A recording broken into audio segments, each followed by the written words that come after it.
Hi, this is attorney Shah Peerally from the Shah Peerally Law Group, and we're going to discuss about an important topic, which is right now asylum and refugees is all over the news.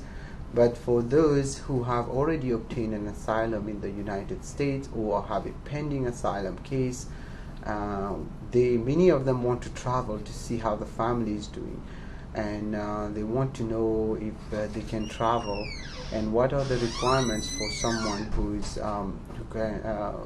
wants to travel abroad while they have a pending asylum, or while they have already been granted asylum, or they are even on a permanent residence card.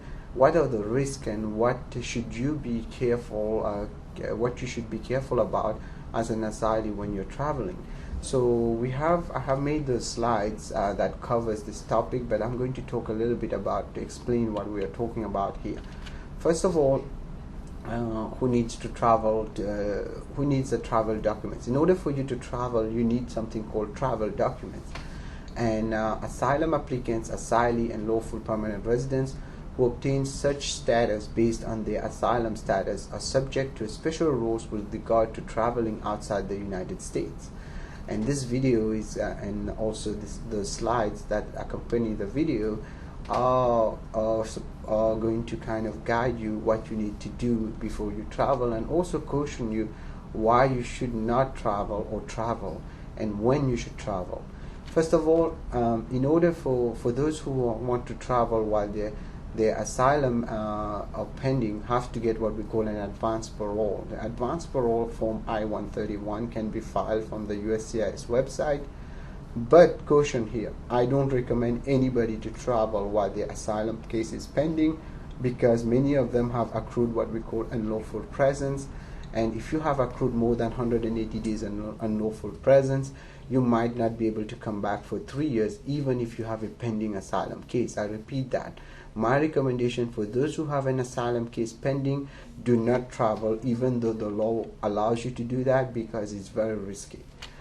Second, those who have asylees. Asylees are people who have already been granted asylum based on political persecution, religious persecution, or other reasons.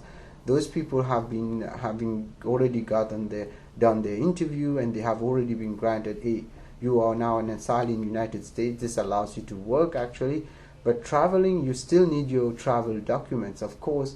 But whenever you're traveling as an asylee, you have to be very careful also, because the same rule of unlawful presence might apply sometimes, and you should get the travel documents, of course. But the main thing is that the main thing that I wanted to mention here, and I'm going to mention that again in the last slide, is if you obtain asylum, for example, from any country. For example, let's say you're from Syria. Syria is on the news right now, and many people who are from Syria not only get TPS, many of them are also getting asylum. So if you travel back to Syria, you're going to be in deep trouble, because first of all, you're saying that you fear for your life to go back, and they give you asylum, and now you want to go back. They might take your asylum at the airport and revoke it and not let you back in. So I highly recommend that you think well before you travel to the country where you obtain asylum. There are a few exceptions to that, and I'm going to discuss that in a minute. Now, for those who have LPR, which is a lawful permanent resident, also known as the green card, which is based on an asylum, just to let you know, after you get your asylum, 1 year later, you can file for your green card, which is the LPR, and if you qualify and you meet all the requirements, you will get a green card. So then traveling is a lot easier on a green card. But traveling to the country where you obtain against which you obtain your asylum, for example, we use Syria or Iraq or any of those countries where we have all those problems, or even India or China, you need to be very careful, because when you travel there, you are again saying the same thing, that that means basically your original asylum might have been a fraudulent or frivolous asylum. There was no asylum in the first place, and that's what they're looking at. And if you lied basically on your asylum application to get an asylum because there was no real fear, you're just saying that to get to be able to stay in the United States, it might really jeopardize they might take away your green card. And I've seen this in few cases where they did that at the airport.